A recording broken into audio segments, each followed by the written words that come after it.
A'udzu billahi minasyaitonir rajim. Bismillahirrahmanirrahim. Innal hamda wa syukra lillah wa huwal ladzi anzala 'ala 'abdihi al-kitaba wa lam yaj'al lahu 'iwaja. Tsumma assalatu ba'du wassalamu 'ala an-nabiyil mustafa alladzi jahada bi nafsihi hatta dakhala an-nasu ila dinillahi afwaja. Alhamdulillah, para pendengar sekalian yang dirahmati oleh Allah. InsyaAllah pada kesempatan yang berbahagia ini kita akan melanjutkan tafsir dan juga tadabbur kita yang pada kali ini akan masuk kepada surat Al-Kafirun, yang mana secara global surat ini membahas tentang tauhid yang juga sudah kita bahas di pertemuan sebelumnya pada surat Al-Ikhlas. Maka insyaallah pada kesempatan kali ini kita akan coba padu padankan antara dua surat ini, Al-Ikhlas dan juga Al-Kafirun. A'udzu billahi minasyaitonir rajim. Qul ya ayyuhal kafirun la a'budu ma ta'budun wa la antum 'abiduna ma a'bud wa la ana 'abidun ma 'abadtum wa la antum 'abiduna ma a'bud lakum dinukum waliyadin. Shadaqallahul azim. Para pendengar sekalian, ya, surat Al-Kafirun ini masih tergolong surat yang mudah insyaallah dihafal, karena selain jumlahnya sedikit, kalimatnya juga mirip, ya. Jadi insyaallah tidak akan menemukan kesulitan. Surat ini terdiri dari 6 ayat, tergolong dalam kategori surat Makkiyah, yang mana diwahyukan ketika Rasulullah SAW berdakwah di periode awal-awal, ya, ketika di Mekah. Ya. Surat ini kita sekarang masuk kepada asbab nuzulnya atau sebab nuzulnya. Pertama kali ada sebuah cerita dalam beberapa riwayat mengatakan saat itu orang kafir Quraisy datang kepada Rasulullah SAW dengan niat bernegosiasi agar Nabi Muhammad SAW menghentikan dakwah tauhidnya, ya, menghentikan dakwah tauhidnya. Dengan apa? Yang pertama, orang kafir Quraisy, para petinggi-petingginya menawarkan 3 hal. Yang pertama adalah menawarkan kekuasaan, ya, sampai dikatakan semua kekuasaan akan diberikan kepada Muhammad SAW asalkan beliau menghentikan dakwahnya. Yang kedua adalah diberikan seluruh hartanya. Akhirnya Nabi Muhammad SAW menjadi orang yang paling kaya di antara kaum Quraisy. Kemudian yang ketiga adalah dihadirkan wanita-wanita tercantik yang ada di Sentara Arab untuk kemudian dinikahinya. Namun percobaan yang pertama ini ditolak mentah-mentah oleh Nabi Muhammad SAW, yang beredar juga kisahnya yang sangat masyhur. Apa kata beliau?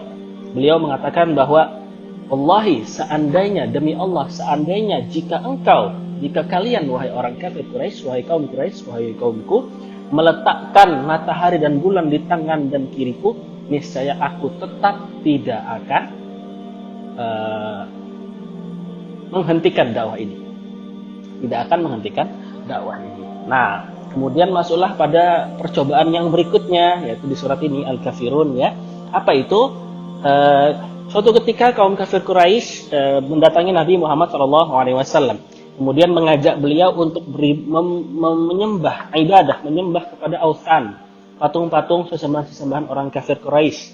Dengan apa metodenya? Nah, negosiasi yang kedua ini cukup menarik, ya.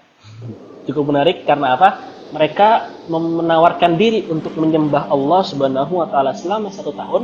Sebagai gantinya, orang kaum muslimin, Nabi Muhammad SAW datang menyembah Tuhan-Tuhan mereka, patung-patung mereka juga selama 1 tahun. Negosiasi ini terjadi, kemudian Rasulullah SAW diwahyukan surat Al-Kafirun lengkap. Qul ya ayyuhal kafirun. Qul, katakanlah wahai Muhammad, ya ayyuhal kafirun, wahai orang-orang kafir. Nah, sekarang konteksnya kita perlu memahami bahwa makna kafir sebenarnya berarti orang yang terhijab, orang yang terhalang dari hidayah Allah. Namun belakangan ini kata kafir menjadi sangat sensitif sehingga memiliki perubahan, ya, diganti. La a'budu ma ta'bud. Katakanlah wahai Muhammad, aku tidak akan pernah menyembah ma ta'budun, apa yang kalian sembah, yaitu patung-patung dan dewa-dewa yang menurut mereka layak untuk disembah. Wala antum 'abiduna ma a'bud, dan sungguh kalian juga tidak akan menyembah, tidak akan pernah mau menyembah Tuhanku, yaitu Allah Subhanahu wa taala. Wala ana 'abidum ma 'abadtum. Kemudian Rasulullah mengulang lagi, dan aku sekali-sekali tidak akan pernah menyembah apa yang kalian sembah, yaitu patung-patung tadi. Wala antum 'abiduna ma a'bud, dan demikian juga kalian tidak akan menyembah apa yang aku sembah. Lakum dinukum, bagi kalian adalah agama kalian, waliyadin, dan juga bagiku adalah agamaku. Hadhihi suratul bara'ah. Jadi surat ini adalah surat bara'ah. Bara'ah itu artinya berlepas diri, ya, cuek, atau ya pokoknya tidak ada urusan dengan mereka, ya. Hadhihi suratul bara'ah minal amalil ladzi ya'maluhul musyrikun. Surat ini menjelaskan bahwa kita umat Islam berlepas diri terhadap amal-amal yang dikerjakan oleh kaum musyrikin, ya. Seperti juga kita kemarin sudah membahas di surat Al-Ikhlas, lam yalid walam yuladnya.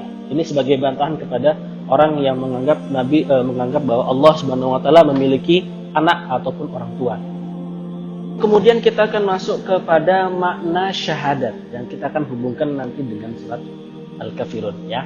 Makna syahadat yang pertama adalah asyhadu an la ilaha illallah. Maknanya kita perlu memotong dulu bagian ini. Asyhadu an la ilaha, aku bersaksi bahwa tidak ada Tuhan. Ini yang pertama. Nah, kalau seseorang hanya stop sampai di sini, maka dia akan menjadi seorang ateis. Tidak teis, tidak beragama.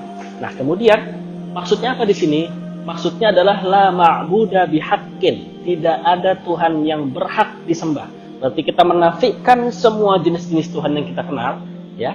Semuanya dari agama yang ada di sekitar kita dan sebagainya, atau kepercayaan-kepercayaan sekitar kita, itu kita nafikan semua.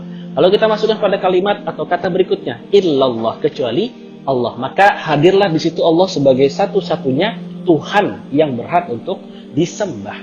Nah, ini adalah makna daripada syahadat. Nah, ini sangat erat kaitannya dengan surat Al-Kafirun tadi, ya.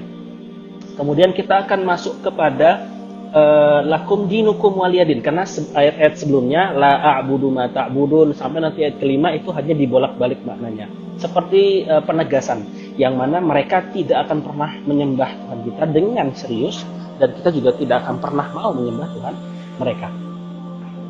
Kemudian al-musyrikuna ya'buduna ghairallahi ibadatan la ya'dzana biha Allah.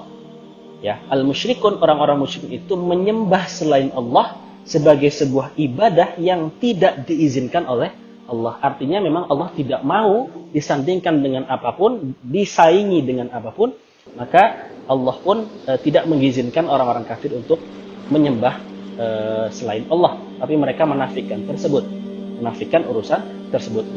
Walihada qala lahum rasul, kemudian Rasulullah SAW mengatakan lakum dinukum waliyadin, bagimu agamamu, bagiku adalah agamaku. Inilah yang disebut dengan surah Bara'ah tadi, surat untuk berlepas diri antara kita, urusan kita dengan urusan mereka, antara pekerjaan kita dengan pekerjaan mereka, antara ibadah kita juga dengan ibadah mereka. Kama qala ta'ala, a'udzubillahi minasyaitonir rajim, wa in kadzdzabuka, walaupun mereka kaum musyrik itu mendustaimu, faqul, maka katakanlah li amali, untukku amalanku, maksudnya bagiku amalanku, aku sendiri yang bertanggungjawabkan, aku yang melakukan. Walakum amalukum, dan bagi kalian adalah amal-amal mereka. Pada konteks ayat ini kita sudah meyakini bahwa inilah yang disebut dengan baro'ah, kita berlepas diri dari apa yang mereka lakukan. Antum bari'una mimma a'mal, ya, kalian semua berlepas diri dari apa yang aku lakukan, ibadah kepada Allah, berdakwah, berperang di jalan Allah, dan lain sebagainya. Wa ana bari'un, dan aku pula berlepas diri mimma ta'malun, dengan apa yang kalian kerjakan. Disinilah maksud dari al-bara'ah, yaitu berlepas diri. Kita tidak ada urusan dengan mereka, dan mereka tidak ada urusan dengan kita. Nah, ada sebuah, tadi kita sudah membahas tentang asbab nuzul, kemudian kandungan-kandungan ayat. Ada beberapa faidah yang tersimpan di dalam surat ini. Yang pertama, Rasulullah SAW terbiasa ketika hendak menuju firash, menuju kasurnya sebelum tidur, beliau membaca surat ini, surat Al-Kafirun. Selain kemarin kita sudah membahas akan membaca surat Al-Ikhlas, kemudian surat Al-Falaq, kemudian surat An-Nas, Rasulullah SAW juga terbiasa untuk membaca surat ini. Maksudnya apa? Supaya terhindar dari sifat-sifat syirik. terhindar dari sifat-sifat syirik. Nah, oleh sebab itu maka ini menjadi sebuah bekal bagi kita, utamanya yang sekarang sedang sibuk berbicara soal toleransi. Nah, berkenaan dengan ibadah tidak ada toleransi karena kita punya cara kita ibadah sendiri dan mereka punya cara ibadah kita sendiri. Mungkin sekarang kita melihat fenomena isu-isu yang berkembang, toleransi dan intoleransi, maka kita perlu berhati-hati. Berkenaan dengan agama, yang dimaksud dengan toleransi adalah membiarkan mereka melakukan ibadah yang mereka yakini tanpa kita ganggu, bukan maksudnya kita ikut-ikutan ibadah mereka, bukan maksudnya mereka ikut-ikutan ibadah kita. Nah, jangan sampai kita tertukar makna ini ya, nanti kesannya seperti judulnya adalah dalam payung toleransi, tapi ternyata kita malah mencampur adukkan, dan saudara-saudara kita yang lain melihat kok sepertinya Islamnya kok berbeda. Nah, ini berhati-hati. Nah, alhamdulillah inilah yang bisa kita sampaikan. Mudah-mudahan para pendengar sekalian bisa mengambil ibrah, mengambil pelajaran, yang mana ini berkenaan lagi dengan al-bara'ah tadi, berlepas diri dari apa-apa yang dilakukan oleh orang-orang kafir khususnya, yaitu orang-orang yang terhijab dari rahmat Allah. Dengan demikian juga kita disunahkan oleh Rasulullah SAW mengikuti jejaknya untuk membaca surat Al-Kafirun sebelum kita pergi tidur. Barakallahu li wa lakum, jazakumullahu khairan katsira. Mohon maaf atas segala kurang dan salah. Assalamualaikum warahmatullahi wabarakatuh.